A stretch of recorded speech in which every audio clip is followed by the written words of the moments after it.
जय गुरु जी। सत्संग शुरू करने से पहले मैं सबको जय गुरु जी। मैंने कभी सत्संग किया नहीं है, मैं फ़र्स्ट टाइम ये सत्संग कर रहा हूँ।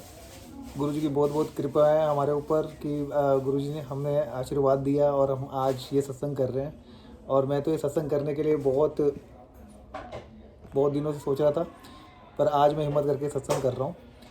तो सत्संग वैसे तो करने को बहुत सारी बातें हैं बताने के लिए, बट मैं जितना हो सके उतना बताता हूँ आप लोगों को। मैं कभी, सबसे पहले तो मैं गुरु जी से बहुत बहुत माफ़ी मांगता हूँ। मैं कभी किसी भी बाबा में, किसी गुरु में विश्वास नहीं रखता था। मैं मंदिर में मत्था रखना, गुरुद्वारे जाना, ये सब मैं करता था, पर किसी गुरु में विश्वास नहीं करता था। बट क्योंकि बहुत सारे पाखंडी गुरु भी आते हैं और बहुत सारी खबरें आती हैं, तो मन में आता है कि क्या गुरु गुरु क्या, सब भगवान तो है ही, हम भगवान के आगे हाथ जोड़ रहे हैं, तो क्या प्रॉब्लम क्या है इसमें। तो पर मैं जहाँ से भी गुजरता था, जब मैं इनका स्वरूप देखता था, तो मैं इनका मजाक, गुरु जी बहुत बहुत माफ़ी मांगता हूँ इस बात को लेके, मैं इनका मजाक उड़ाता था। मैं बोलता था क्या है गंजे से, मतलब लोग इनके पीछे पागल हो रखे हैं, सब अपनी दुकानों में लगा के रखते हैं, हंसते रहते हैं, मेरे को समझ में नहीं आता है कैसे गुरु हैं। बहुत सारे लोग मिले इनके, बहुत सारे भक्त भक्त मिले, बट कभी मेरा मन परिवर्तन नहीं हुआ कि भाई मेरे को भी इनकी शरण में जाना चाहिए। मैं तो हमेशा इनका मजाक ही उड़ाता था। ऐसे करते करते 2019 की शुरुआत की बात है, कोरोना से पहले की बातें हैं। मैं मेट्रो में सफ़र करता था। मेरा जो जॉब था वो नोएडा में था, तो मेरे को मेट्रो में करीब करीब 1.5 घंटे का ट्रैवल करना पड़ता था, डेढ़ से 2 घंटे। अब उस ट्रैवल के बीच में नॉर्मल बंदा क्या करता है, उसके पास मोबाइल होता है, मोबाइल पे कुछ भी देखता हो चला जाता है। ऐसे ऐसे चलते चलते एक दिन यूट्यूब पे मेरे को इनका सत्संग दिखा। मैंने देखा चलो सुन लेता हूँ, 2-3 मिनट का है। तो मैंने देखा एक लंदन की कोई आंटी उसमें सत्संग कर रही है, और काफ़ी पढ़ी लिखी, लंदन में रह रही है, और उसके बाद वो सत्संग बता रही है, और छोटी छोटी चीज़ें उसकी लाइफ में जो हो रही है उसको लेके वो अपने बता रही कि जय गुरु जी कर रही है, कि गुरु जी की कृपा से ही हुआ। और मेरे मन में आ रहा है कि यार ये सब चीज़ें तो वैसे ही होती रहती है लाइफ में, कॉन्सिडेंस है, कॉन्सिडेंस तो किसी के साथ भी हो जाते हैं, इसमें तुम गुरु जी के इतने बड़े भक्त कैसे बन गए। तो ऐसे करते करते मैंने उनका मजाक उड़ाया उस वक्त भी। उसके बाद फिर मैंने और सत्संग सुने, तो मैंने देखा कि कोई फौज का बंदा, कोई मिलिट्री का बंदा बैठा हुआ है, वो इनका भक्त है, वो अपने सत्संग कर रहा है। मेरे दिमाग में फिर आया, मैंने कहा मिलिट्री के लोग तो यार, ये तो मिलिट्री के लोग तो अलग ही किस्म के होते हैं, वो कहाँ गुरु जी के चक्कर में फंस गए। तो मेरे को लगा ऐसे ही होंगे, ये भी इनके दिमाग में पट्टी पट्टी लगी होगी कि ये भी गुरु जी के ऐसे भक्त बने हुए हैं। फिर मैंने देखा बहुत बड़े डॉक्टर इनके भक्त हैं। फिर मैंने देखा कोई नेता, ये हमारे बड़े बड़े नेता हैं, इनके पास आके दरबार में आके मत्था रख के जाते हैं, और बहुत लोगों की लाइफ चेंज हो रखी है। तो मैं धीरे धीरे, मेरे ना मन परिवर्तन होना शुरू हुआ, सिर्फ देखने, उनकी बातें सुन के कि इनके साथ हो रहा है, तो शायद कुछ तो है, कुछ तो है, मतलब कोई तो पावर जरूर है। ऐसा नहीं है कि, मतलब मैं जिस तरीके से इनके बारे में सोच रहा था, इतने लोग एक साथ, इतने पढ़े लिखे लोग, मतलब मैं कुछ भी नहीं उनके सामने, इतने बड़े बड़े ओहदे वाले लोग वो इनको मान रहे हैं, तो भाई कुछ तो बात होगी इनमें। तो मैंने अपनी वाइफ को बताया कि ऐसे ऐसे करके यार ये गुरुजी हैं तो बहुत माने हुए। और पर मेरी वाइफ ने भी ऐसे मेरे को इग्नोर करा कि हाँ कोई बात नहीं, सुन लिया, ठीक है, हाँ हाँ करके उन्होंने ऐसे निपटा दिया। ऐसे सुनते सुनते ना मेरे को रोज़ इनके सत्संग सुनने की आदत हो गई। अब क्या हुआ, एक दिन रात को 1-1:30 बजे, मैं थोड़ा लेट ही सोता हूँ, तो 1:30 बजे मुझे अचानक से चंदन की स्मेल आई। चंदन की स्मेल आई तो मैंने अपनी वाइफ से पूछा, भाई आपको भी स्मेल आ रही है। उसने बोला मुझे स्मेल नहीं आ रही। अब चंदन की स्मेल अचानक से कहाँ से आ गई कमरे में, समझ में नहीं आया, बड़ा अजीब लगा। अगले दिन सत्संग, एक उससे पहले मैंने चंदन की स्मेल वाला नहीं सुना था, मैंने तितलियाँ वगैरह सब सुने हुआ था कि पीली तितली दिखती है। अगले दिन ही मैंने सत्संग सुना कि जो गुरु जी के, जब गुरु जी आपके नज़दीक आते हैं, आपको, आपके साथ कनेक्शन उनका होना शुरू होता है, तो चंदन की स्मेल आनी शुरू होती है। तो मेरे को थोड़ा सा हो रहा है दिमाग में, चंदन की स्मेल तो यार पता नहीं, फिर मेरे दिमाग में चंदन की स्मेल घूमती रही कि मेरे को रात को आई कैसे। फिर 1-2 दिन बाद मेट्रो के अंदर काफ़ी गर्मी में ट्रैवल करना, और ऑफिस आवर में ट्रैवल करना, वो भी गर्मी के टाइम पे जब आ रहे होते हैं ऑफिस से वापस, तो उस वक्त मेट्रो में इतना पसीने वाले लोग खड़े होते हैं, मेरे खुद भी पसीनों से निचड़ा हुआ, एसी भी काम नहीं कर रहा होता मेट्रो का। उस समय समझ लो पसीने की बदबू आती है, किसी परफ्यूम की खुशबू आ गई तो आ गई, लेकिन मेरे को उस दिन भी इतनी भीड़ में भी चंदन की स्मेल आ रही। और मेरे दिमाग में आ रहा है ये तो होना हो यार, गुरु जी का कुछ ना कुछ, कुछ तो कनेक्शन हो रहा है। ऐसे करके मेरे को ना वहाँ चंदन की स्मेल आ गई, फिर घर में आ गई, कई बार चंदन की स्मेल आ गई, और मैं इनका भक्त बन गया। उस दिन से मैंने मान गया इनको, भाई ये तो भाई बहुत पोची चीज़ है। मैंने इनसे बहुत माफ़ी मांगी, और मेरा इनके साथ कनेक्शन सा हो गया। अब ऐसे करके मैं रोज़ मेट्रो में जाता, इनके सत्संग सुनता और इनके भजन सुनता और चला जाता, और कोई ऐसा कोई परिवर्तन नहीं हुआ था जीवन में, बट मेरे को इनकी शक्तियों का ना अंदाज़ा होना शुरू हो गया। एक बार ऑफिस में बैठा हुआ, और मैं ऑफिस में बैठे जैसे ऐसे मुंह पे हाथ रख लेता, तो मेरे हाथ में से चंदन की स्मेल आ रही, और मेरे को समझ में नहीं आ रहा मेरे एक हाथ में चंदन की स्मेल कहाँ से आ रही है। ऐसे कई बार इंसिडेंट हो गए।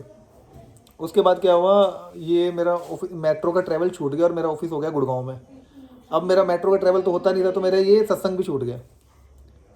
उस वक्त मेरी बेटी बहुत छोटी थी, तो जैसे जैसे मेरी बेटी बड़ी हुई, वो 16-17 महीने की थी, तो हमने देखा कि उसके ना वो ना सुनती नहीं हमारी बात। जैसे हम कितनी बार भी आवाज़ लगा लें, 50 बार भी आवाज़ लगा लूँ, तो मेरे को रिएक्शन ही नहीं देती थी। मेरे को बड़ा अजीब सा लगा कि ऐसा कैसे, मतलब बच्चा तो बाकी तो भाग के रिएक्शन देते हैं, मम्मी पापा को तो देते ही हैं। फिर मैंने मैंने देखा कि वो ना पंजों के ऊपर चलती थी, एडी के साथ नहीं चलती थी, पंजों के ऊपर चल के भागना, अजीब सा चेहरा बनाने, ऐसे टेढ़ा करके चेहरा बना लेना बात करते करते, कभी ऐसे कॉलर पकड़ लेना अपना। तो मैंने कहा यार इसकी तो हरकतें थोड़ी सी अजीब सी लग रही। मैंने नेट पे सर्च मारना शुरू किया, तो ये सारे सिम्टम ना ऑटिज़म जैसे मिलने शुरू हुए, कि जैसे ऑटिज़म होता है बच्चों को, वैसे वैसे सिम्टम हुए। अब मेरे को बड़ा ही अजीब लगा। मेरी तो एकदम से ज़मीन पैरों तले ज़मीन खिसक गई। मैंने कहा ये क्या हो गया।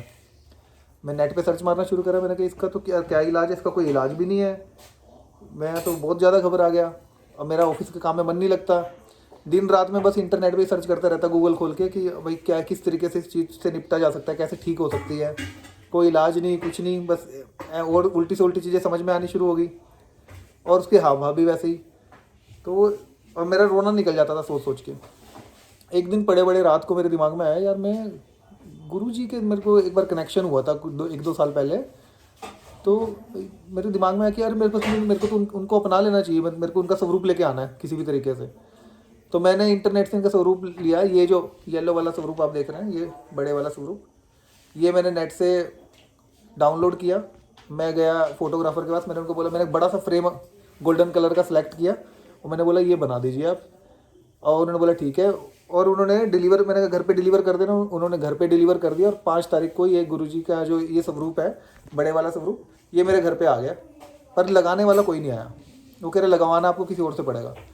अब यहाँ लगवाने वाला तो मेरे को कुछ समझ में नहीं आया। तो मैंने अपने यहाँ पर, मैं एक बिजली वाले को जानता हूँ, उसको मैंने बोला कि यार मेरे को ना एक फ्रेम लगवाना है दीवार पे, तो किसी को भेज सकते हो।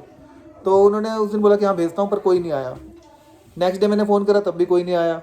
ये 5 जुलाई की बात है, कोई आया नहीं। पर स्वरूप यहीं पे रखा रह गया नीचे, लगा नहीं।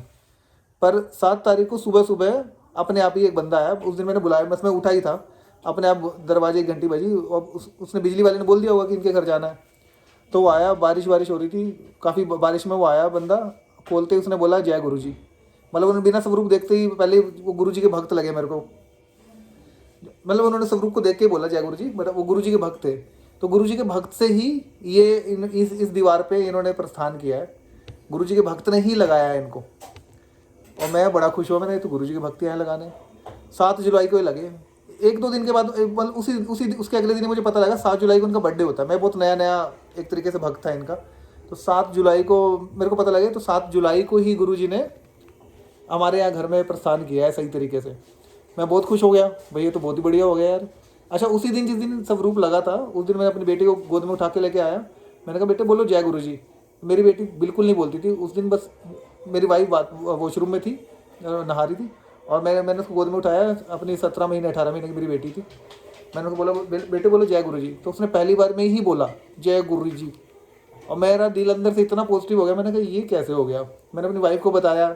अब मेरे को पता नहीं, सबको समझ तो आ ही गया होगा, लेकिन असली हकीकत तो मैं जानता हूँ कि भाई कितना बढ़िया मेरे को लगा कि बस स्वरूप आया और अंदर से पॉजिटिविटी से आ गई।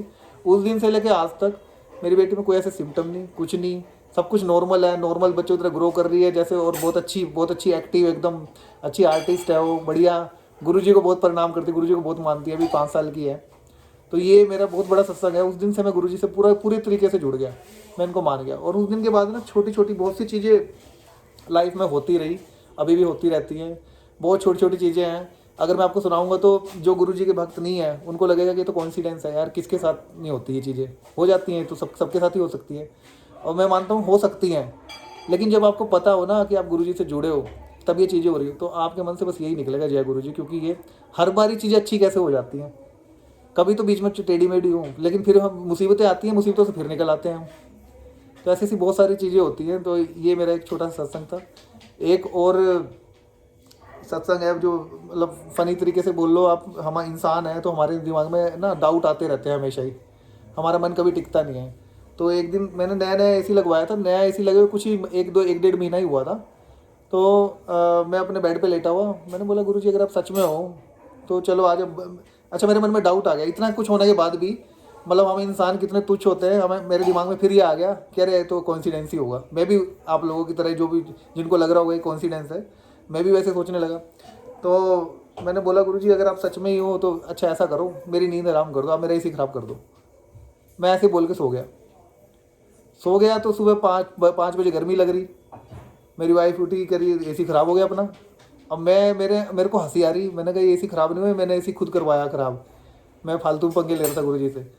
तो भाई एसी ख़राब नहीं हुआ, एसी का जो वो था स्टेबलाइज़र जो होता है साथ में, क्या होता है स्टेबलाइज़र होता है, स्टेबलाइज़र है, वो ख़राब हो गया। लेकिन एसी बंद हो गया। मतलब गुरुजी ने बोल दिया कि जो बोला था वो चीज़ हुई, और तुरंत 2-3 घंटे बाद हो गई। और जब मैंने ठीक करने के लिए मैकेनिक को बुलाया तो उसने उसी लड़के को भेजा जो गुरुजी का भक्त था, उसने फिर आके बोला जय गुरुजी, और वो ठीक करके गया। मतलब ऐसी ऐसी चीज़ें, अब आप इसको कॉन्फिडेंस को, लेकिन जो गुरु भक्त है उनको पता है कि उनके साथ क्या क्या चीज़ें होती है। ऐसी बहुत सारी चीज़ें जो मैं याद करने बैठूँ तो बहुत बैक टू बैक आती ही रहेंगी। बट ये मेरा पहला सत्संग था, तो मैं इसको एज एक फर्स्ट सत्संग की तरह इसको शेयर कर रहा हूँ। आप सभी संगत को कोटि कोटि प्रणाम, गुरुजी को कोटि कोटि प्रणाम, सबका बहुत बहुत शुक्राना, गुरुजी का बहुत बहुत शुक्राना, अनंतम अनंतम शुक्राना। जय गुरुजी, अनंतम अनंतम शुक्राना गुरुजी।